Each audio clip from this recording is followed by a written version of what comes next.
A Boy I Once Knew is a book written by Elizabeth Stone. It was published in 2002 and is a highly influential and inspirational story about a teacher and a student that taught each other more than they ever had imagined about love, life, and death.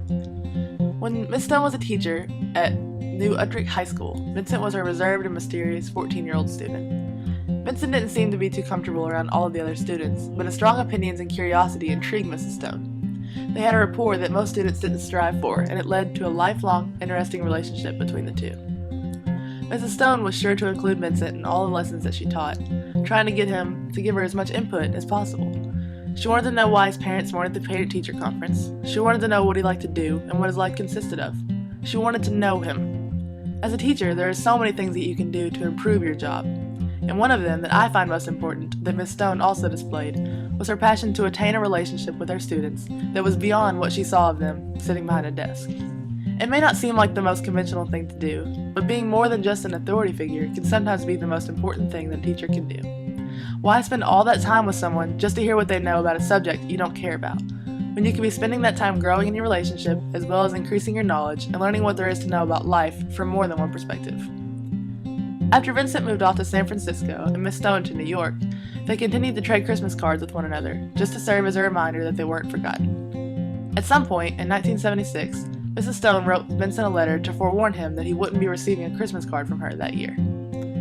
It isn't just the letter itself that proves to be such a thoughtful move, but the feelings behind it. She wrote that letter to him so that he would understand her reasoning for not sending her a Christmas card that year.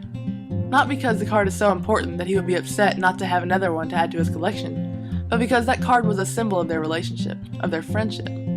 All those cards were, for all those years.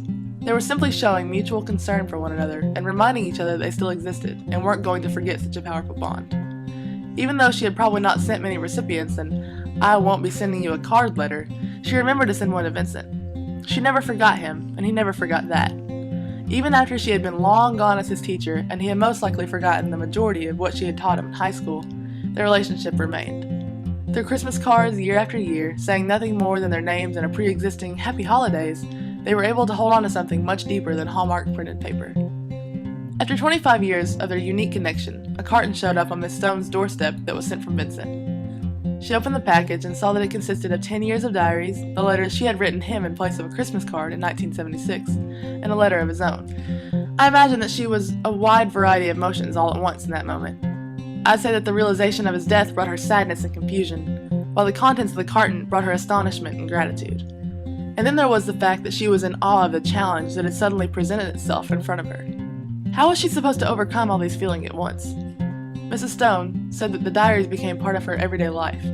She carried them with her wherever she went to sift through the many pages of his life that he had written out so vulnerably.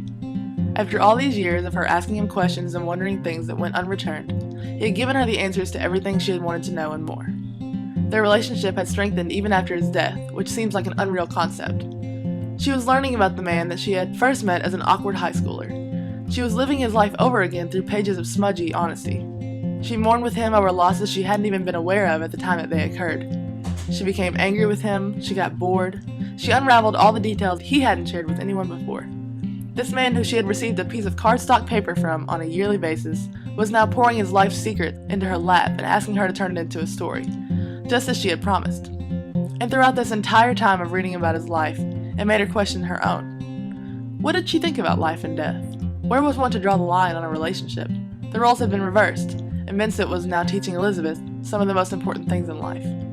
He changed her view on death and relationships. She was able to let him depend on her and let him rely on her, to accept the challenge that he had given her. He knew that by sending these diaries that he could trust her on a level that he hadn't been able to reach with anyone else. And to me, that is what being a teacher is all about. When all is said and done, who remembers the author of the Gift of the Magi? What is remembered is the sincerity of the person who cared enough about their students to teach them about life along with the regular lessons. What is remembered is the bond built up so strong between two people that their understanding of the world and its mysteries become intertwined.